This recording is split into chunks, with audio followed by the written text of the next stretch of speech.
Welcome to Meeker Memorial Hospital and Clinic's Joint Replacement class. Today we are going over common questions and concerns patients have regarding your upcoming surgery. Planning for surgery can be overwhelming, but we want to make this process easier for you and your family by being prepared ahead of time. During your hospital stay, there are a few items we would like you to bring along. First would be your educational booklet you will receive at your pre-op class. This includes your exercises we will review today, as well as following your surgery. Another important item is comfortable, loose-fitting clothing to wear following surgery. You can also bring with your walker from home to be fit properly to you. Otherwise, the hospital does have walkers you can use during your stay.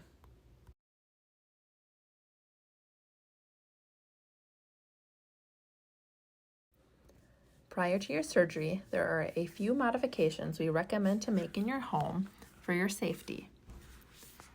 First is making sure you have adequate clearance in common areas for your walker to fit through. Another item is if you have a lot of stairs, consider accommodating living on the main level for a short period of time. An important one is removing all throw rugs, as these are tripping hazards and are difficult when walking with using a walker. Another item is consider bathroom modifications ahead of time, including adding grab bars, a toilet riser, and a shower chair. Lastly, if you live alone, we do recommend planning ahead and having someone stay with you for a short period of time.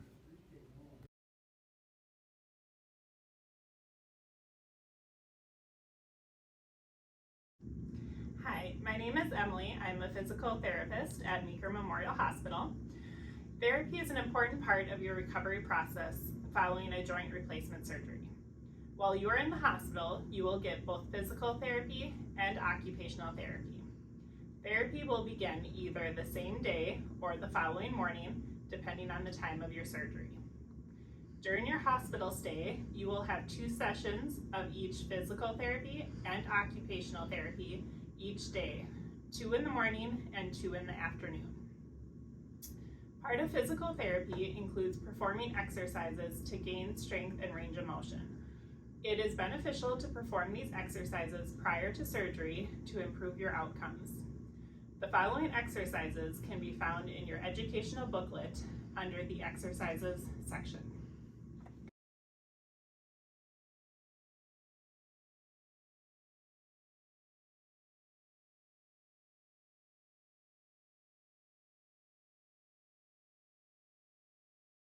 Go.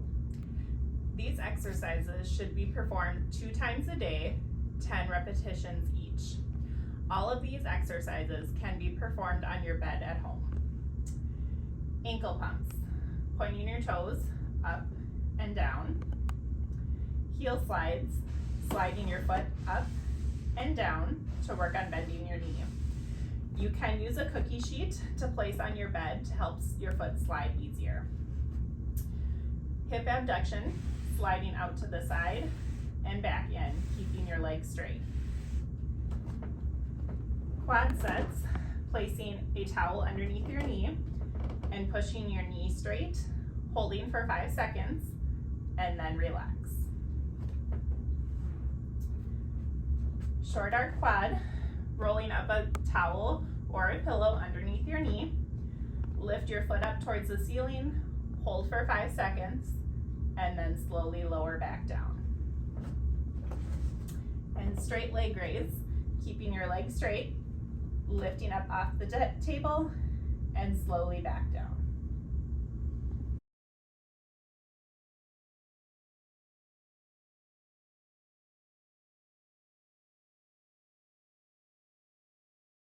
If you are undergoing a total hip replacement, there will be certain precautions in place following your surgery to help prevent dislocation of your new joint.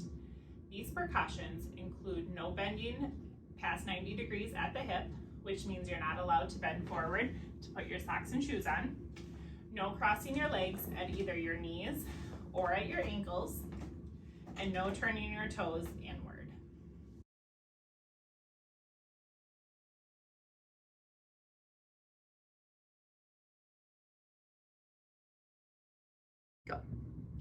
Elevation is a key component to managing pain and swelling following surgery. It is recommended to elevate 15 to 20 minutes at a time, 3 to 4 times per day. Make sure that your knee is above the level of your heart when elevating, which typically requires you to lay flat in a bed or on a couch with your leg propped up on pillows. Icing regularly is also recommended to help control pain and swelling. Apply ice to the surgical region for 10 to 20 minutes at a time throughout the day. Following a total knee replacement, try to avoid placing a pillow directly under your knee. This does not allow your knee to fully extend. Instead, place a pillow along the full length of your leg so that it is all supported.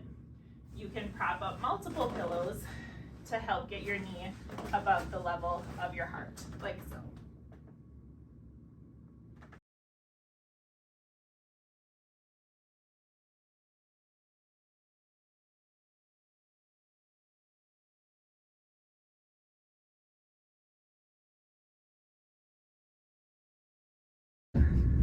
Hi, my name is Ashley. I'm an occupational therapist at Meeker Memorial Hospital.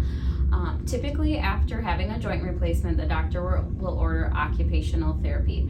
And some of the things that we work on is to help restore independence with daily living activities after having a surgery. Some of the things that we can work on, but aren't limited, include dressing, bathing, toileting, grooming and hygiene tasks, as well as discussing any adaptive equipment needs or modifications to your home.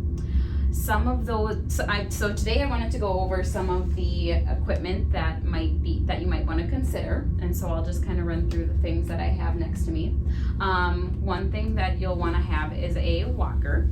Another thing to consider is a cane, as well as a toilet riser with or without armrest to raise yourself up for ease of getting on and off the toilet.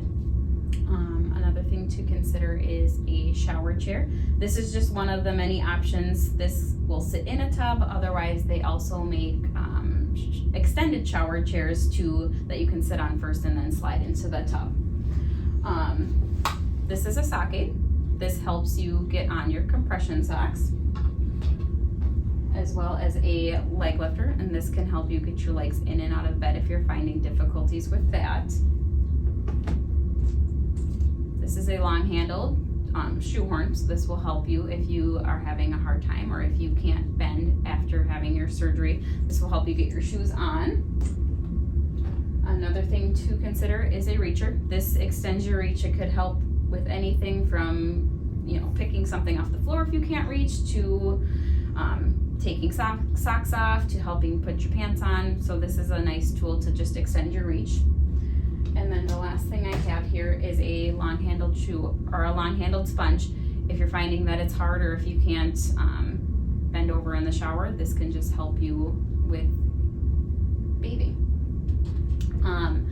So all of this equipment can be purchased at any home medical stores or also at large stores like Walmart or even Menards. Another option is a service at Meeker County Veterans Services. They have a no-cost rental service for equipment where you call, and if they have the equipment available, they typically rent it at no cost, and you do not have to be a veteran to participate in that service.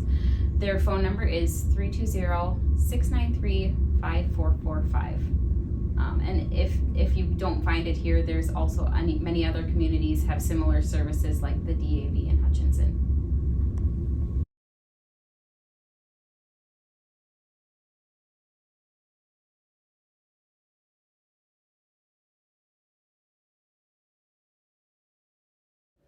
Following your joint replacement surgery, the average hospital stay is 2 to 3 days.